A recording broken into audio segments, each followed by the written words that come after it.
السلام علیکم ورحمۃ اللہ وبرکاتہ۔ امید کرتا ہوں کہ سبھی دوستوں احباب خیریت سے ہوں گے۔ اللہ رب العزت کی بارگاہ میں دعا ہے آپ سبھی کو خوش رکھے، آباد رکھے۔ ناظرین کرام، کچھ مسائل لے کر حاضر ہوا ہوں۔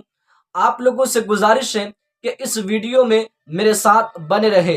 روزے کے متعلق بہت ہی اہم مسائل ہیں اور ہر ایک انسان کو یہ مسائل سیکھنا بہت ضروری ہے، ورنہ پھر روزہ ٹوٹ جائے گا۔ ناظرین کرام، بہت سے لوگ یہ سوچتے ہیں کہ سگریٹ کا دھواں پینے سے روزہ نہیں ٹوٹتا ہے۔ بہت سے لوگ یہ سمجھتے ہیں اگر کان میں دوائی ڈالے یا پھر ناک میں دوائی ڈالے تو اس سے روزہ نہیں ٹوٹتا ہے۔ تو آخر حقیقت کیا ہے؟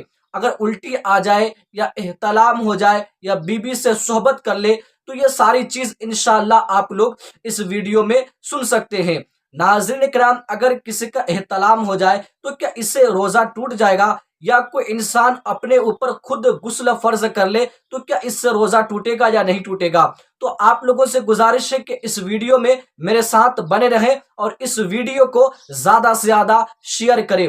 چلیے اس ویڈیو کو شروع کرتے ہیں۔ کیا کچھ کہا ہے علامہ طاہر مدنی صاحب نے؟ چلیے ویڈیو کو شروع کرتے ہیں۔ روزہ ٹوٹنے کا پہلا سبب کیا ہے؟ منافذ بدن کے میں سے کسی منفذ کے ذریعے کوئی دوا، کوئی غذا، کوئی بھی چیز اندر داخل کرنے سے روزہ ٹوٹ جاتا ہے۔ منافذ بدن وہ سوراخ جن کا آپ کے پیٹ یا دماغ تک پیسج بنتا ہو۔ اب منفذ کیا ہے بھائی؟ منہ ہے، ناک ہے، آنکھ ہے۔ منہ میں کوئی چیز ڈالی، معدے تک اس کا تعلق ہے۔ ناک میں کوئی چیز ڈالی، دماغ سے بھی تعلق ہے، ناک کا پیسج بنتا ہے اور پیٹ سے بھی بنتا ہے۔ آنکھ میں کوئی چیز آپ دوائی ڈالیں، فوراً آپ کو حلق میں اس کی کڑواہٹ محسوس ہوگی، تو آنکھ کا اور حلق کا پیسج براہ راست ہے۔ تو ان سوراخوں کے ذریعے کوئی بھی دوا، غذا، کھانا پینا، دھواں انٹینشنلی اندر لے کر جانے سے روزہ ٹوٹ جائے گا۔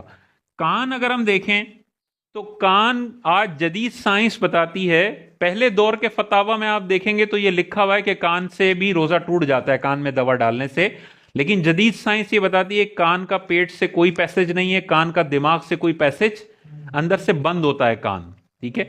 تو کان میں دوا ڈالنے سے نہ روزہ ٹوٹے گا نہ کوئی اور مسئلہ ہوگا۔ ہاں، کان کا پردہ پھٹا ہوا ہے کسی کا تو پردہ پھٹنے کی وجہ سے وہ روٹ بن جاتا ہے، پھر دوا یا غذا اندر جا سکتی ہے۔ جس کے کان کا پردہ سلامت ہے وہ کان میں دوا ڈالنا چاہے تو ڈال سکتا ہے، اس سے روزے پہ کوئی فرق نہیں پڑے گا۔ اور یہ ان میں تب ٹوٹے گا جب روزہ یاد ہو۔ بھولے سے آنکھ میں دوائی ڈال لی، منہ میں قطرے ڈال لیے دوائی کے، اور پھر یاد آیا کہ رمضان ہے، تو بھولے سے ناک اور آنکھ میں دوائی ڈالنے سے کوئی فرق نہیں پڑتا۔ روزہ یاد ہو اور پھر آپ کوئی چیز اندر لے جائیں تو روزہ ٹوٹ جائے گا۔ اسی طرح وہ چیزیں معاف ہیں جن سے بچنے میں بہت حرج ہو، ٹھیک ہے؟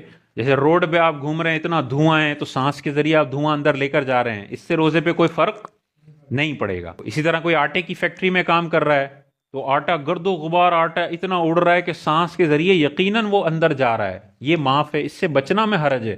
تو ایسی جتنی چیزیں جن سے بچنے میں بہت حرج ہو وہ معاف ہیں۔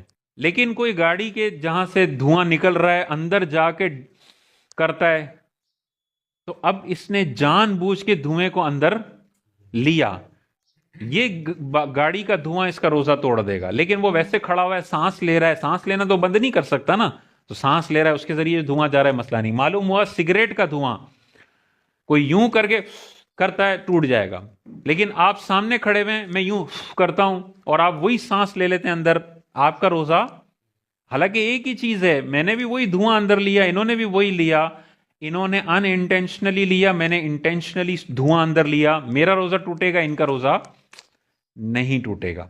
اچھا، یہ پہلی وجہ ہے۔ دوسری ہے خود پر غسل فرض کرنا۔ تو معلوم ہوا ازدواجی تعلق قائم کرنے سے دونوں کا روزہ ٹوٹ جائے گا، اور خود پر غسل فرض کرنے سے بھی روزہ ٹوٹ جائے گا۔ کسی بھی طریقے سے خود پر غسل فرض کر لیا تو فرض کرنے سے ہوتا ہے، غسل فرض ہو جائے خود بخود، آپ نے کیا نہ ہو تو روزہ نہیں ٹوٹتا۔ تو احتلام سے روزہ ٹوٹنے کا کوئی تعلق نہیں ہے، احتلام ہو جائے تو بس اٹھ کے غسل کر لیں، آپ کا روزہ قائم ہے۔ تیسرا ہے منہ بھر قے. الٹی سے قے سے روزہ ٹوٹنے کے لیے 3 شرطیں ہیں کہ جب الٹی ہو رہی ہے اس کو روزہ یاد ہونا چاہیے. بھولا ہوا ہے روزہ اور 1000 الٹیاں کر لے اس سے روزے پہ کوئی فرق نہیں پڑے گا. دوسرا قے اتنی ہو کہ اس کو روکنا ممکن نہ ہو. اتنی پریشر سے جو قے آتی ہے نا اس کو منہ بھر قے کہتے ہیں کہ آپ روکنا چاہیں تب بھی وہ منہ سے نکلے گی, یہ منہ بھر قے ہوتی ہے دوسری شرط. اور تیسری اس نے خود کوئی عمل کیا ہو گلے کے اندر ہاتھ ڈال کے یا کوئی ایسا عمل کیا ہو جس سے الٹی اس کو آئی ہے, آٹومیٹک الٹی نہ ہو, تب روزہ ٹوٹے گا.